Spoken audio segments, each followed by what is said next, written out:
So yun guys, dyan ko nilalagay yung kanyang dumi lagi. Ayan o. Tsaka lagi tinatapon yung dumi niya. Mula kasi nung tinatapon ko yung kanyang dumi dyan, ayan, namunga na siya. Ang lalaki na ng bunga. Hey guys, ito nga pala yung dumi ni Musang yan, no? Hindi siya mabaho, matigas. Kasi saging naman yung kinakain niya eh. So yan, matitigas yung dumi niya. Ito nga pala guys, ay nilalagay ko dito sa aming papaya. Kasi itong aming papaya, tagal ng panahon, 3 years na hindi bumubunga. So mula nung dumating sa amin si Musang, yung tae niya, dumuin niya, inilalagay ko doon sa puno ng papaya. So ngayon bumuha na siya, tingnan nyo guys. Wait lang guys. So yan siya guys, may bunga na siya. Yan. Yan o.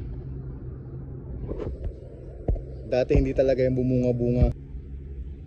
So guys, pag nilalabas ko nga pala siya, ginagamitan ko siya nitong mahiwagan yung una na nabili ko sa online. Yan o.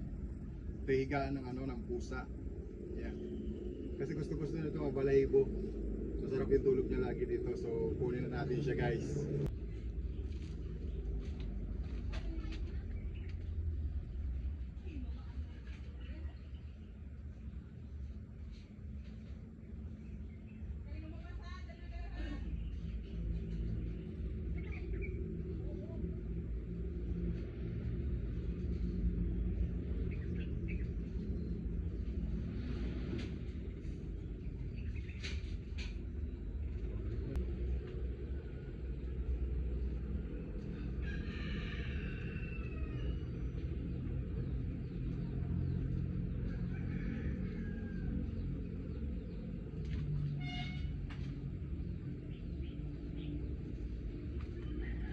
Ito niya guys, ang liksi niya, pagbaba pa lang.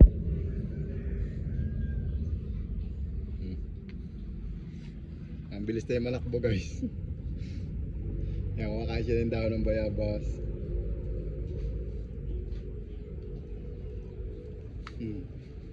Sigla pag nakalabas.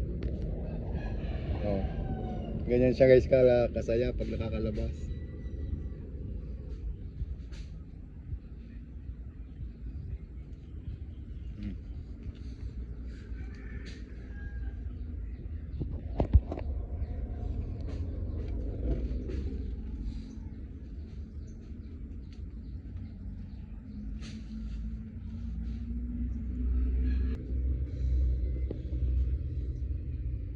Musang.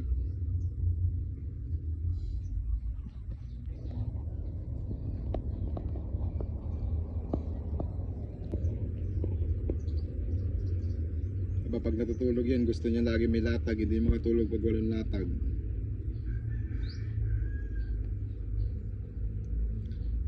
Tsaka marunong yan guys mag-ayos ng kanyang latag bago siya matulog.